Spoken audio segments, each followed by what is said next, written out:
अस्सलामु अलैकुम वरहमतुल्लाहि वबरकातुहू। मैं आपके सामने एक रिपोर्ट पेश कर रहा हूँ। बड़ी अहम ख़बर है, ज़िम्मेदारी समझते हुए आगे शेयर ज़रूर कर दें। नाज़रीन इकराम, अभी महापंचायत हुई है किसानों को लेकर के, बहुत बड़ी पंचायत हुई। लाखों की तादाद में लोग वहाँ हाजिर हुए और राकेश टिकैत जी के बयान को सुना। लेकिन जब से ये पंचायत हुई है ना, हिंदुस्तान के अंदर एक हंगामा सा, एक बवाल सा पैदा हो गया है। किस चीज़ को लेकर जानते हैं आप?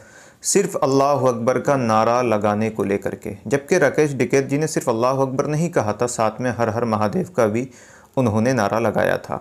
दोनों नारे एक साथ मिलकर के लोगों ने, उन्होंने भी लगाए और पब्लिक ने, आवाम ने भी, जितनी पब्लिक वहाँ मौजूद थी सब ने लगाए।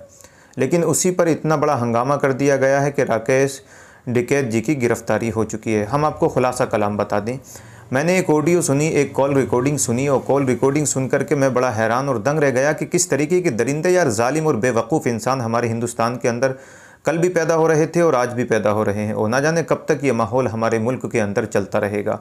मैंने कॉल रिकॉर्डिंग सुनी तो उसमें एक बंदा राकेश टिकैत जी के पास कॉल करता है। कॉल करके कहता है, आप कौन है? तो वही अंदाज़ जो हर किसी का होता है कि भाई मैं राकेश टिकैत बोल रहा हूँ। आप कौन? कहा मैं अलीगढ़ से बोल रहा हूँ। तो कहा क्या काम है, किस लिए कॉल की? तो कहा मैंने इसलिए कॉल की कि मैंने आपकी महापंचायत की पूरी वीडियो देखी। कहा अच्छी बातें देखी, तो देखना भी चाहिए, अच्छी अच्छी बातें उसमें बताई हैं हमने। तो कहा वो मसला एक अलग मसला है, लेकिन आपने क्यों किसानों के ख़िलाफ़ बोला? आपने क्यों अल्लाह अकबर के नारे लगाए? और ये हिसाब लगा लें, उस बंदे ने अल्लाह अकबर का जो लफ्ज़ है, जो शब्द है, जो वर्ड है, इतने गंदे अंदाज में बोला, इतने गंदे अंदाज में बोला कि हम तो मुसलमान हैं। राकेश टिकैत जी तो इस्लाम से बाहर है ना। राकेश टिकैत जी ने खुद उसको उल्लू कहा, बेवकूफ़ कहा, और गुस्से में आ गए। गुस्से में आकर के कॉल काट दी। तो अल्लाह अकबर का नारा लगाने के बाद राकेश टिकैत जी की गिरफ़्तारी हो जाती है, उनके ख़िलाफ़ कॉल्स आने लगते हैं, लोग उनको तरह तरह की धमकियाँ देने लगते हैं। किस तरीके का मुल्क है हमारा मुल्क? किस मोड़ पर जा रहा है हमारा देश? आप मुझे बताएं। इस देश के अंदर मॉब लिंचिंग होती है, गिरफ़्तारी नहीं होती। घूमते हैं मुजरिम, खुलेआम सांड की तरह घूमते हैं हर गली में। आप देखें कि साबिया सैफ़ी, ये किसका नारा है मुझे आप बताएं। आप, ये सोने की चिड़िया कहा जाता है ना हमारे मुल्क को, कि ये सोने की चिड़िया है कि जिसमें बेटियां सेफ़ ना हो। मुझे बताएं ये नारा किसका है कि बेटी पढ़ेगी तभी बचेगी? किसका नारा है? मोदी जी का नारा है ना।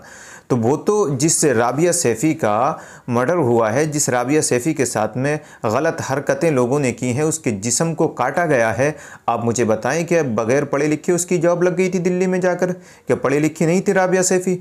अच्छी पढ़ी लिखी थी, बहर के चाहे दीनी तालीम उसने हासिल की या नहीं की, वो मामलात एक अलग हैं। लेकिन दुनियावी तालीम उसने इस कदर हासिल की थी कि उसका जॉब लगी, जॉब लगने के बाद डीएम के नीचे वो काम किया करती थी। तो आप मुझे बताएं, ये किस तरीके का मुल्क हमारा होता चला जा रहा है? मॉब लिंचिंग करने वाले, बलात्कारी, रेपिंग, ये सारे लोग खुलेआम सांड की तरह घूम रहे हैं। लेकिन अगर राकेश टिकैत जी एक अल्लाह अकबर का नारा लगा देते तो उनकी गिरफ़्तारी हो जाती है। वाह रे वाह, वाह सोने की चिड़िया हमारे मुल्क को कहा जाता है। ज़रा आप हिसाब लगाएं किस मोड़ पर हमारा देश जा रहा है। आज एक बंदा किसी गरीब को रोड पर पकड़कर उससे जय श्री राम के नारे लगवाता, गिरफ़्तारी नहीं होती। सब्ज़ी बेचने वाले को पीटा जाता है, मॉब लिंचिंग की जाती है, गिरफ़्तारी नहीं होती। चूड़ियाँ बेचने वाले से जय श्री राम के नारे लगवाए जाते हैं, उसको पीटा जाता है, मॉब लिंचिंग नहीं होती। अजमेर शरीफ के अंदर भिखारियों को पीटा जाता है, उनसे कहा जाता है जय श्री राम के नारे लगाओ, और उनको सताया जाता, बेतहाशा पीटा जाता है, तो उनकी गिरफ़्तारी नहीं होती। इसी तरह से बिहार के अंदर एक खातून जो कॉलेजेस में पढ़ाया करती थी, बच्चों को तालीम दिया करती थी, उनकी मॉब लिंचिंग कर दी जाती है, उनके घर वालों की मॉब लिंचिंग कर दी जाती है, लेकिन गिरफ़्तारी नहीं होती।